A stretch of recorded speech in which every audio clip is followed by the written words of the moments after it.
Hi, in this quick tip, I'm going to show you how you can use 3D noise with volumetric lights in Redshift for Cinema 4D. Open up your render settings, make sure you've got Redshift as the renderer, and I'm also going to disable global illumination and set the sampling to be a pretty high threshold, 0.2. Okay, so what we need is a light. I'm going to use an area light, and we also need a Redshift environment. So if we add those to our object manager, coming back to the light, I'm going to change this from a rectangle to be a spherical area light. And with the environment, notice that under volume scattering is set to 0.1. We can add some attenuation here. And now we should be able to come up and press render. So the result is obviously far too bright. So let's come back to our light. We can adjust the intensity, or we can also come down to the contribution section and we can adjust the volume contribution. So if your light already has the correct intensity, I'm going to lower the intensity as well, set that to 15. You can start to see something now. We're a bit too close, but if we pull out, you can see that now we're getting our spherical volumetric light.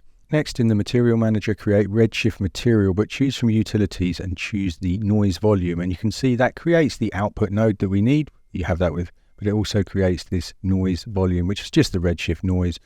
This works fine, but it is a little bit limited. There are some settings for color and you can clamp it and remap it, etc. But let's just remove this. And if you press C and type in Maxon, you will get the Maxon noise, and we can add that, and you can just wire this into the volume output instead. You need to take that material and drop it onto your Redshift environment for it to work. And now we should start to see some effect in our render view.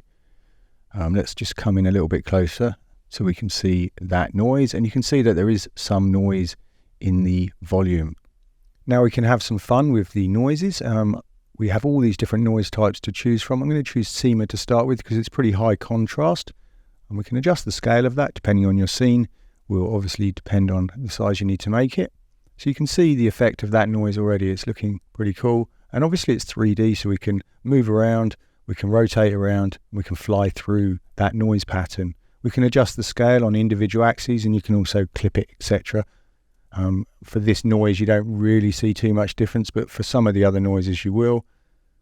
Let's increase the intensity of our light.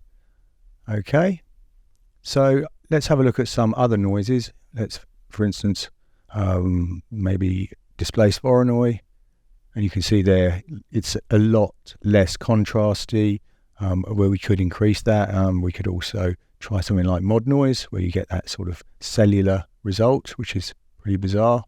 Again, play around with these as much as possible. Here's another one that may be a little bit more atmospheric. You know, it's kind of cotton woolly. You know, you can layer these noises up as well inside a color layer. I'm going to come back to SEMA. Let's push in a little bit closer and maybe increase the scale to 25. What we can do is we can add in a ramp in between, and we can use that to colorize the noise. So let's just come in here and choose a preset.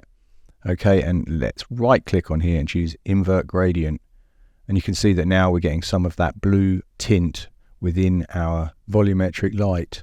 Now, of course, we can also add color directly within the light. So here we can just make one of them pink. And when you've done that, you can obviously have multiple colors. So let's just create a couple of these lights, position them in space, and you can see that now we can traverse between the two.